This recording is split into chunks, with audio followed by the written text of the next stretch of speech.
साथियों, आज मैं शरीर के विकास और उसकी मरम्मत के संबंध में बात करूंगा। एक प्रसिद्ध चिकित्सक का कथन है कि शरीर के विकास तथा उसकी मरम्मत के लिए भोजन की पर्याप्त मात्रा का पाचन अनिवार्य होता है।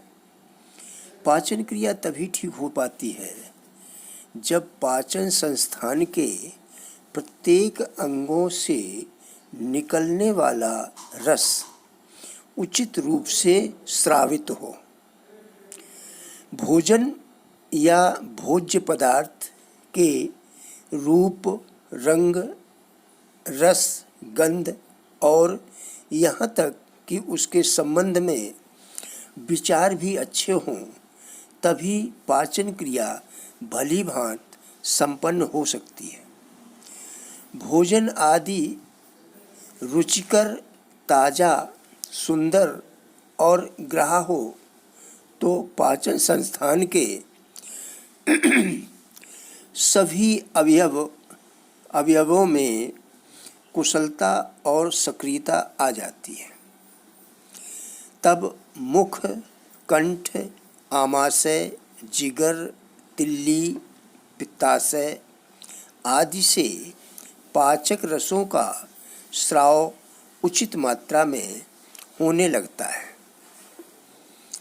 यह सर्वमान्य है कि भय तथा चिंता से मुख तथा गला सूख जाता है।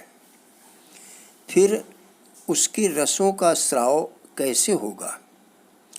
कुछ अज्ञानी माता पिता अपने शिशुओं और बालकों के मन पर नए से नए भय की छाप लगाते रहते हैं। वे उनके भयंकर परिणामों को नहीं जानते। हालांकि वे अपने बच्चों की भलाई करने के विचार से ही ऐसा करते हैं, पर वास्तव में उनका अहित करते हैं।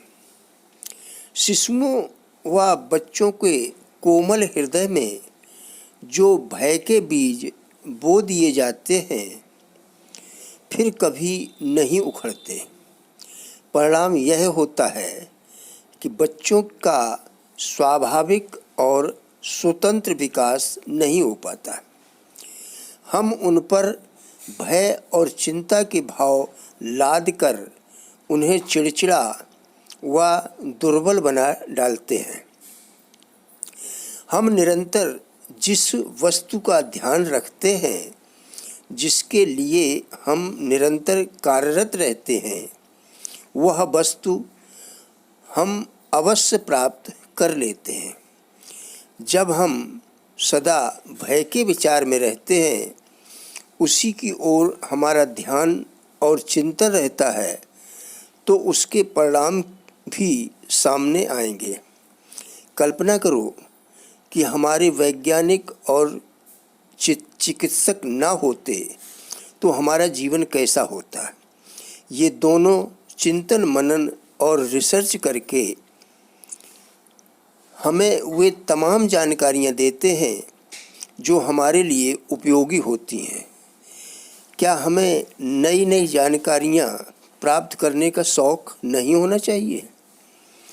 कृपया राजेंद्र बलाटिया चैनल को सब्सक्राइब करके घंटी दबाएं, जिससे हमारे सभी वीडियोज़ का नोटिफिकेशन आपको मिल सके। वीडियो को लाइक, शेयर करके कमेंट में अपने विचार ज़रूर लिखें। धन्यवाद।